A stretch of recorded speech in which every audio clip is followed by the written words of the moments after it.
Pada tahun 1972, dunia dikejutkan oleh tragedi berdarah di Olimpiade Munich, Jerman Barat. 8 anggota kelompok militan Palestina yang disebut sebagai Black September menyusup ke perkampungan atlet, menyandera, dan akhirnya membunuh 11 atlet Israel.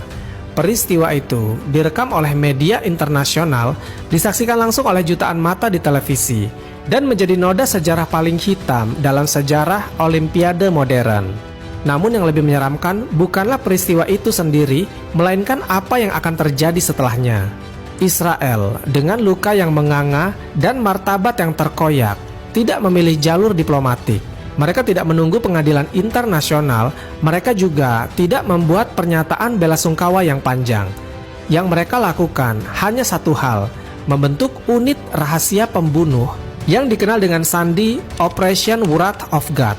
Unit ini terdiri dari agen-agen Mossad terpilih, tanpa seragam, tanpa identitas, dan tanpa batasan moral. Targetnya, siapapun yang terlibat, langsung atau tidak langsung dalam tragedi Munich. Mereka diburu satu persatu, dari Beirut, Roma, Paris, hingga Athena. Beberapa tewas ditembak di jalan, sementara lainnya diledakkan dalam mobil.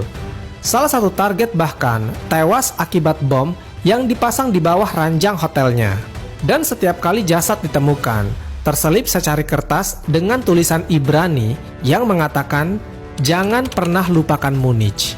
Aksi ini menjadi teror psikologis bukan hanya bagi para militan Palestina, tetapi juga bagi dunia. Ini bukan lagi misi balas dendam, ini adalah pesan bahwa siapapun yang menyentuh Israel, bahkan dari balik bayang-bayang, akan diburu hingga ke ujung bumi. Mossad tidak bekerja dengan amarah, mereka bekerja dengan rencana dingin, presisi, dan tanpa belas kasihan.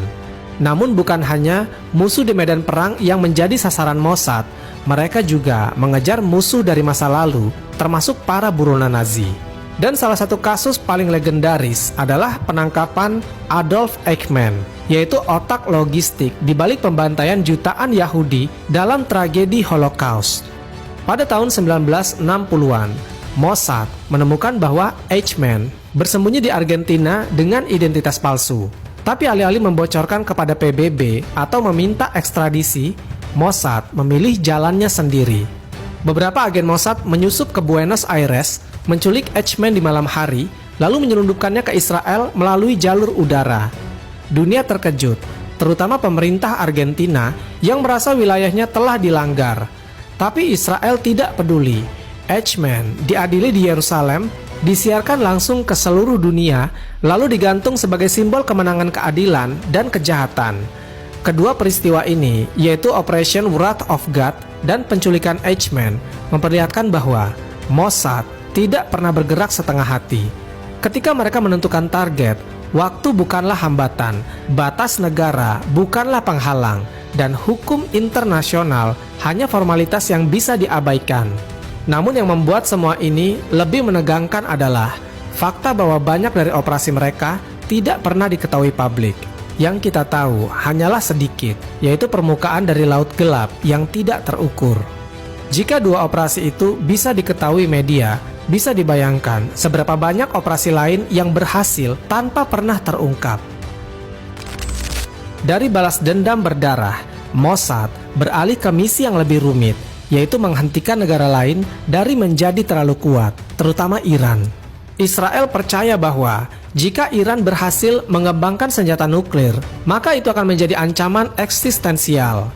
Maka sejak awal 2000-an, Mossad mulai menjalankan operasi-operasi terselubung untuk memperlambat, merusak, bahkan menghancurkan program nuklir Iran.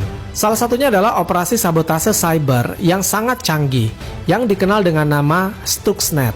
Stuxnet adalah virus komputer yang dirancang untuk menyusup ke dalam sistem sentrifugal Iran, yaitu mesin yang digunakan untuk memperkaya uranium.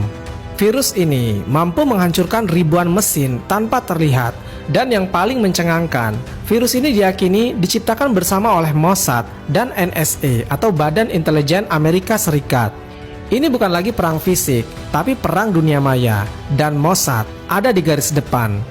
Namun sabotase tidak selalu harus dilakukan lewat komputer. Mossad juga diduga membunuh sejumlah ilmuwan nuklir Iran dengan cara yang brutal dan dramatis. Beberapa ditembak oleh pengendara motor saat berada di dalam mobil, lainnya meledak saat memutar kunci pintu. Tidak ada bukti langsung, tapi pola serangan selalu sama, presisi, cepat, dan penuh pesan. Iran tahu siapa pelakunya, tapi mereka hanya bisa menggertak. Dunia tahu, tapi tidak bisa menuduh secara resmi. Dan Mossad, seperti biasa, tidak pernah mengakui apapun. Namun keberanian Mossad kadang terlalu jauh. Salah satu skandal paling merusak adalah kasus paspor yang palsu. Untuk menjalankan operasi di luar negeri, Mossad sering menyamar sebagai warga negara asing menggunakan paspor dari Australia, Inggris, Kanada,